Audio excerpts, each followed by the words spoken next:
All right, so we did a lot of videos. I did my own videos, you did your own videos, but we never got the chance to actually sit down like this face to face and have a conversation about what we do. And I want to take advantage of this opportunity to have a fruitful conversation so that people get to know more about you and about me and what we actually do in ABP. Recently, you were the one managing a program called Writers and Bloggers. Could you tell us more about what that program is about? Sure. So the Writers and Bloggers program, first of all, is an online program. So it was 100% done online, no workshops, face-to-face or anything like that. How did the idea of this program occur to me is that I was a participant in a similar program, let's say, with an organization called The Better Life Tomorrow, and I participated as a global ambassador. So as a global ambassador, I had to write minimum 4 articles during a period of 4 months about active people in society, whether it's an organization or just an activist or just someone who's doing something with a positive social impact in Algeria. And during that program, it was the first time that I started writing articles and getting them published. So we had the option to participate either as a photographer, someone who makes videos, or as someone who's a blogger. Since I was more into writing, I applied as a blogger. And that was my first experience knowing how does the blog work, how to write an article, and so on. Although this program lasted only 4 months and we didn't have any workshop or anything like that, like when we started, they didn't tell us how you should write an article. I saw lots of improvements and I learned a lot, more than I would have attended, I don't know, a workshop for a few days where I go like from 8 to 4 or something like that. And how I learned that, I just learned... What's the difference? Why is a workshop from 8 to 4 for 2 days is not as productive as the one? No, I'm not saying it's not productive by default or in general, but I've attended workshops, but they weren't as impactful on me as this experience with The Better Life Tomorrow. And why it was fruitful is because I felt like I was learning through my own mistakes. Like it wasn't someone coming and telling me, hey, you should do this and that. Even though this is important and it's good, but maybe it has a lot more to do with how I learn, like my acquisition of information. Because I just had to write an article by myself, and then I submit it, and then the program manager, she reads it, proofreads it, she reviews it if it's great, and then she leaves me comments on the mistakes that I've made. For example, she tells me, in here you did this and it should be done like this and it's a mistake. And for me it was making me see things that I didn't see in my own writings, and I learned a lot through this way. And I got the idea to try this in Algeria because I didn't see something similar for writers or bloggers. And yeah, I thought about making this. At first I was going to make it only for bloggers, right? Because I learned only about blogging, but I also thought that there are lots of Algerians who are really, really interested in writing poetry, short stories, etc., and they don't have where to publish their works, or when they do that, they don't really get much of attention. So for people who are not familiar with those terms, when you say blogging and writing, people usually think that it's the same thing because blogging is essentially writing something. But it's not. Blogging is probably about articles, but writing is about short story, poems, and right? Yeah, the difference in here between a writer and a blogger is that a blogger writes articles, and a writer writes... anything. No, like prose, poetry, short stories, it's like more fiction, creative writing, and blogging is non-fiction, creative writing. Oh, yeah, okay, I see. So even a blogger can write an article that doesn't have to do with the news article, like telling what happened, reporting an action, something that happened. It can be given just an opinion and talking about a certain issue, or just talking about your own experience or something that happened to you. But it's non-fiction. It's creative writing. It's writing, but it's not fiction. So that's the distinction between a blogger and a writer. Do you think that the article should be objective? or like it's okay when like an article is supposed to depict someone, the author's opinion? I think it depends on the kind of article and Like the subject? yeah, the subject, the topic, and if what the writer wants to do. I mean, what's the purpose of the article? I think it mostly needs to be objective, especially if it's reporting news. You need to be objective about reporting that's something that happened. But if you're going to write about, I don't know, like if you go to our blog, you'll find lots of articles, and you'll find some of them that are really objective, and then you will find others that are like obviously subjective. And It's just that people usually rant a lot against like this thing called objectivity. Like you gotta be objective, you gotta be objective, and sometimes I think that like there isn't something wrong with subjectivity, like when one is actually trying to provide arguments or trying to talk about their own experience, because someone telling about their own experience is part of life, is part of what's happening, and we actually need to know about that in order to know how to be objective. I think that in order to reach a level of objectivity, we need to also to learn about subjective experiences so that we can look at the objective experience. Does this make sense? So for example, when we got a topic, we can't approach it objectively until we know about what different sides say about it. And those different sides, usually each one is talking subjectively. And so I think that talking subjectively sometimes is just a brick that is needed in order to build a wall where the top of it is like objectivity, where the top of it where we can look at all different opinions and make a better judgment. What do you think? I don't know what to think about this. It's really hard to say when you need to be objective and you need to be subjective and objective. And as you said, being objective is given different. It's given like the lights for different perspectives, and you don't stick just to one side and be biased. But it totally depends on the topic, totally depends on what the author wants to convey with his article. I think being subjective is only harmful when you are not giving facts, but rather opinions. For example, I don't know, a person got stabbed. What's wrong with that? We'll give an opinion. I'm gonna tell you what's wrong with that. A person gets stabbed, okay, and you want to write an article about this person that got stabbed in a certain place, and you're going to assume that that person got stabbed because he was outside at 10 p.m. and because he was wearing a certain kind of clothing, that he must belong to a certain category. He must be a drug dealer, then he must deserve what happened to him. So if you're going to report that based on like in your words, the words you use, the way you narrate what happened is going to be subjective, because you're going to project your assumptions on this person. That's going to be bad, because you should just tell things how they happen. You're not going to say you're not there to give justice. That's not your role. But then it depends on the platform. Like if it's a news channel, exactly. Depends on the platform, the guidelines of that platform. A news reporter is someone who's supposed to tell me about what happened, not what he thinks about what happened.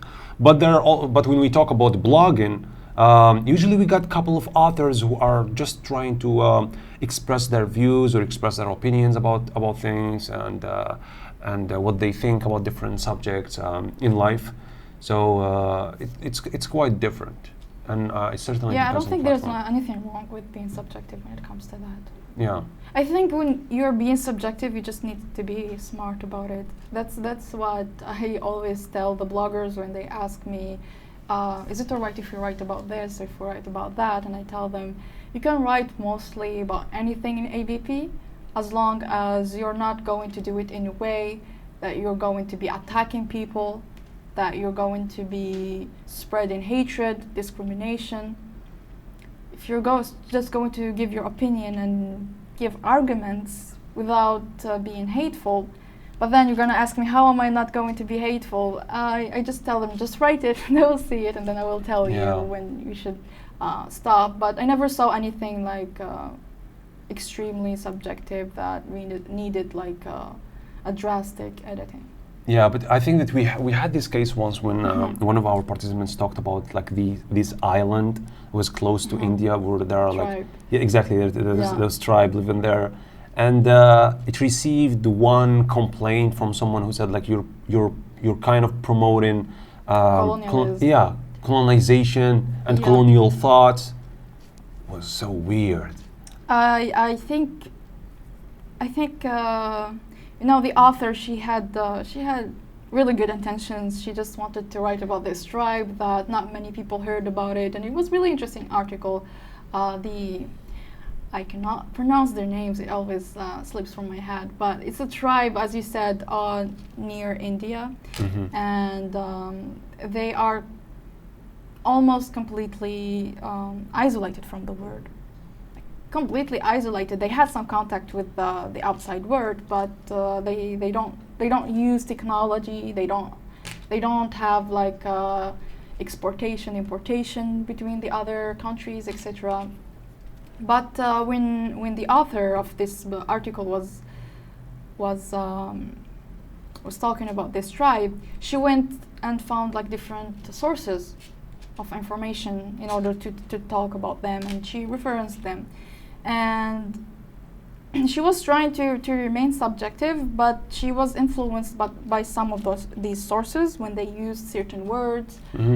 For example, savages, I think she used this word or a similar word to it. At a certain point she said that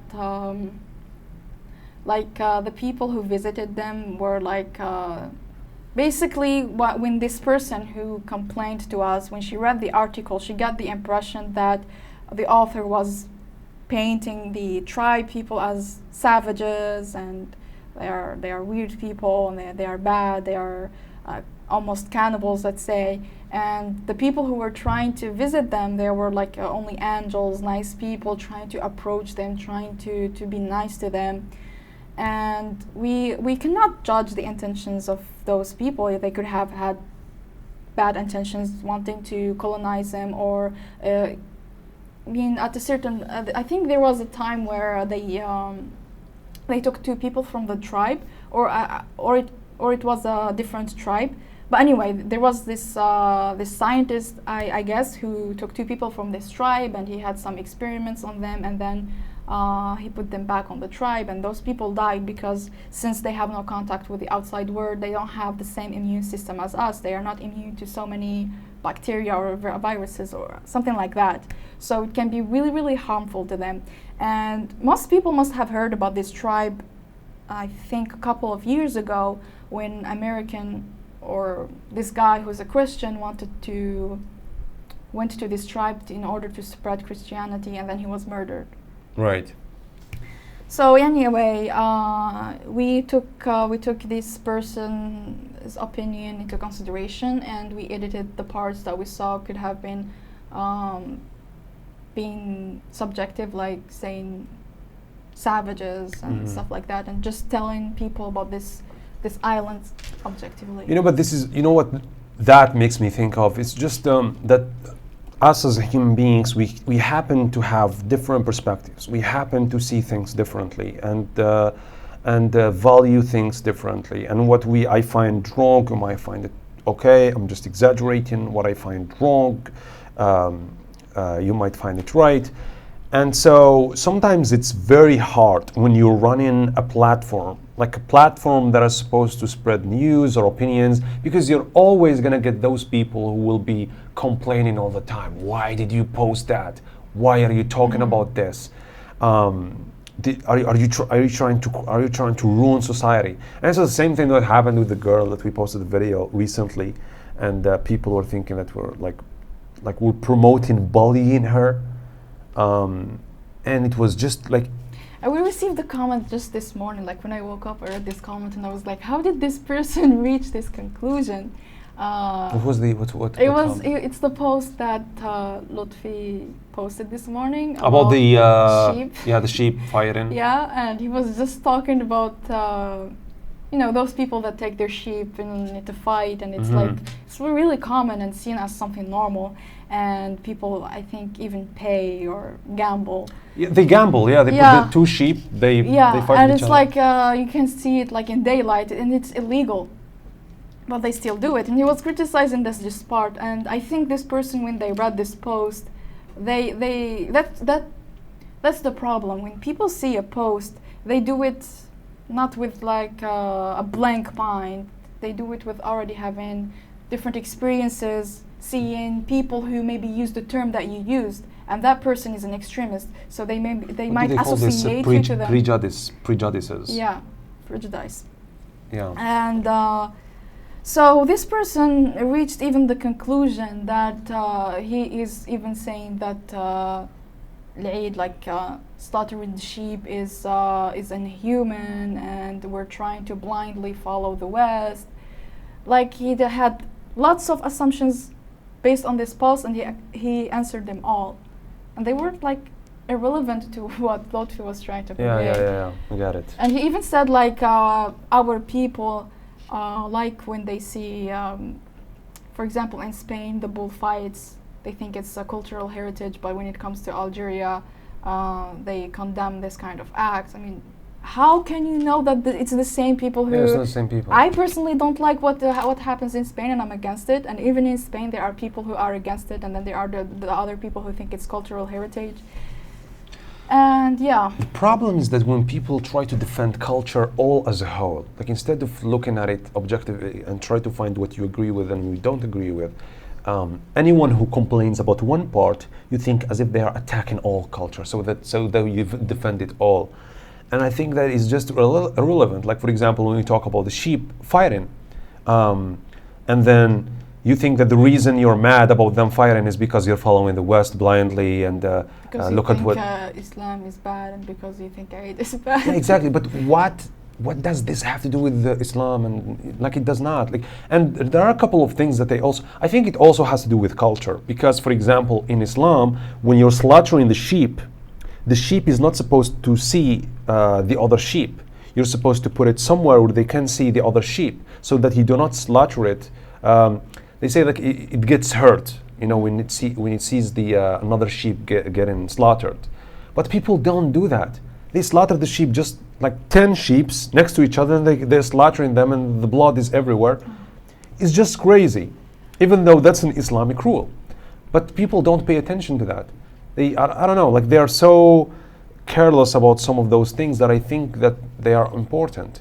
And I don't know why people like they are blind to those things, or they are purposefully ignoring them. It's just weird. I think the internet is great because you can spread awareness and talk about certain things that can reach the whole world. But the negative side of it is that when you talk about a certain issue or a certain topic a lot, and people start seeing it, maybe you even experience that, because I feel it sometimes, like when you see a certain topic being talked about over and over again, and then you see different perspectives, and maybe the common arguments are quite dumb, even though you are for the cause that they are fighting for, but you don't agree with their arguments. Yeah. And you think, no, I am for that cause, but not because of this. And maybe people like ignore the crucial, important things that you should fight for, and maybe go for the maybe less important.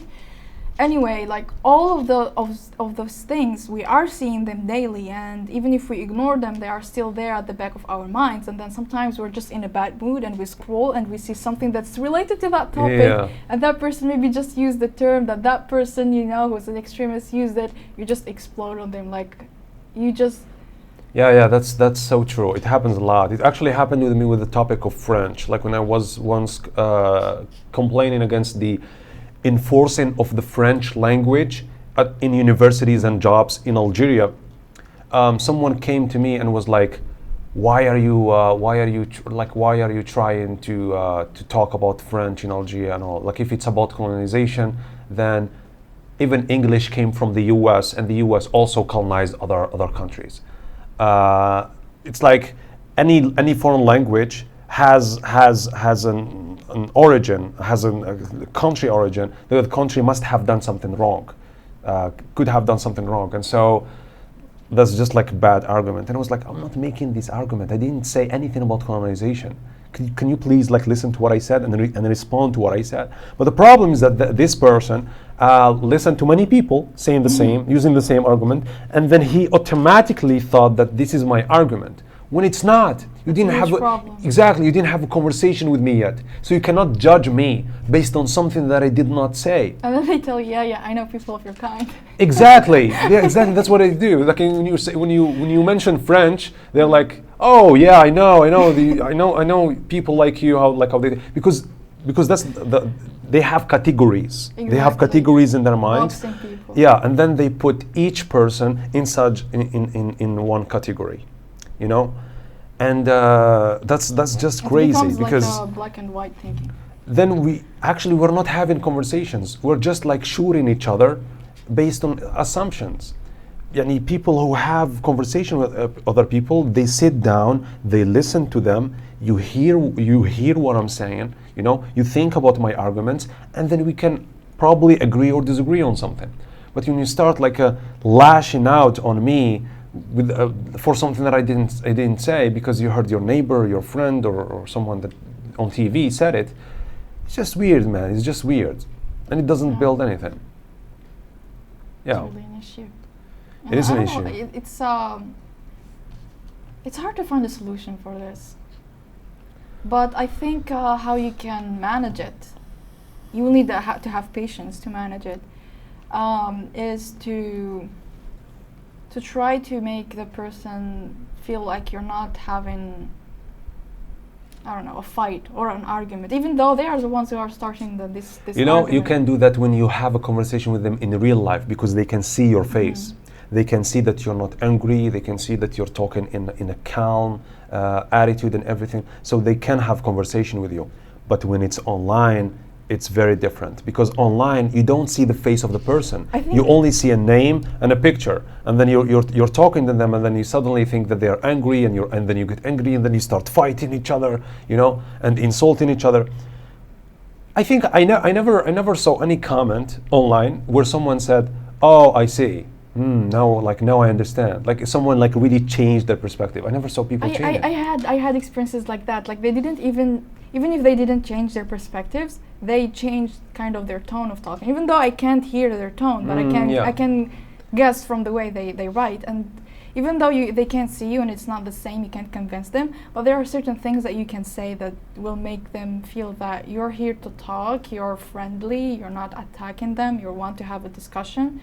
And that might change. Not with everyone. Some people will, I don't know how they function, I don't know how they think. You just think, oh my God, I have to stop, and you need to stop the discussion. But some people, they think, and they realize that they are attacking you. They even apologize. And it's something that we also need to do if we think that we're wrong. We should say, hey, I'm sorry I attacked you, but you are right, or whatever. Anyway, things that you can say are, for example, I understand what you want to say, but that's not what I meant. That's a good way. You acknowledge something you agree with, or something nice, even though the rest is bad, but you say, I agree with you on that point, but don't you think, etc. And I once published on my private account something about the virus. People were saying I think by summer the virus, it was in like March I posted this, so people were still thinking that the virus would be over by summer. And they said, people saying that the virus will end by summer remind me of those people like who said that the war, referring to World War I, that the war will be over by Christmas, by December, because people took it lightly. They thought the war will end by December, by Christmas, but it didn't. It lasted for more years. So I just compared it. I said, like, I even said in the post that people who think, including me, so I even included myself with these people, that like we're having false hope. And then this person, someone that I just know, she replied to me and she said, how come you are like, I don't remember the words exactly, but she basically was telling me that I'm attacking people for having hope. And I was like, how is that possible? I'm even included with these people. And I just tried to have a conversation with her, she kept on insisting, and she was stubborn about it. But after all, I convinced her that I'm not attacking you or the people who are having hope. Like, I'm not discouraging people for having hope. I'm just comparing two situations that I think they are similar. And by the end, she said, yeah, you're right, I'm sorry. And she sent me a meme as an apology. And is this your friend or someone else? yeah, like an online person that I know. We're not really But it's in your profile? Yeah, okay. Friends list. And then she told me that she wasn't even offended because she's not one of those people who are having hope. But she was defending those people because she was seeing lots of posts on her timeline of people mocking others who are hopeful about the virus. Mm-hmm. So when she saw so many posts like this, maybe she restrained from replying to them. But then my comment was like the last drop in the glass, and she was just like, people, stop offending, stop attacking people for having hope. Even though my post was not about that. Usually that's what makes people not want to use Facebook. That's what makes people not wanting to post or publish anything, or maybe provide their information or wherever. A lot of people do not want to be very hooked on Facebook because of those same people online, because they say that if they publish a lot of information, if they really express themselves and all, they're just gonna end up with trolls everywhere, and they don't have the time or the energy or the patience to go through them. Because sometimes people, I like something that Joe Rogan once when he said that he always tries to talk online as if he's talking in person. Try to talk to people online as if they're talking to them, as if they're like he's sitting next to them. And I think that if people do that, they would be a lot nicer, because there is something that people do when they're behind screen, and there is a person they don't know. There's, like, as I said, only a name and a picture, and so they think that they are entitled to say wherever and talk wherever.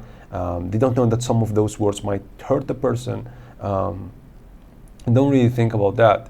And there are also a couple of people in Algeria who actually admit it. They said that the reason I do these things is because I just want to have fun. I'm bored. Trolls. I sit in my car, and then I go online and some pages or something. I'm like, screw you. You're stupid. You're dumb. Shut up, it's crazy. and they're laughing like oh, look at him, he's mad, haha. They don't take responsibility over what they say. They think that they can say anything and it doesn't matter. And I think that's a very immature way of using social media. I think because now everyone can use Facebook. You can have a kid who's like 12 years old and they are using Facebook. It's very easy to use, so people can say wherever. And I don't know where this is going, to be honest.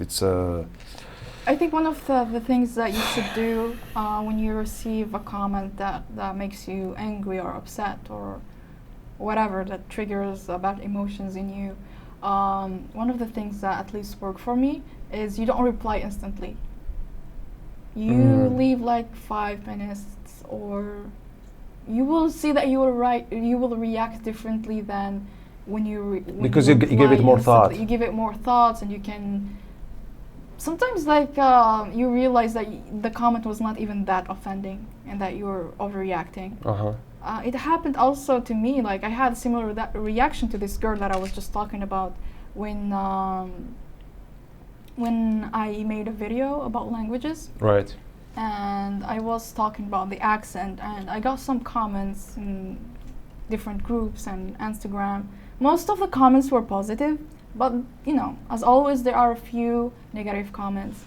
Some of them were saying that I felt like they weren't focusing on the topic, but rather seeing irrelevant details. So I ignored them, but they stayed at the back of my mind. And then I saw this comment of a woman who said something regarding my accent, and I misunderstood what she said.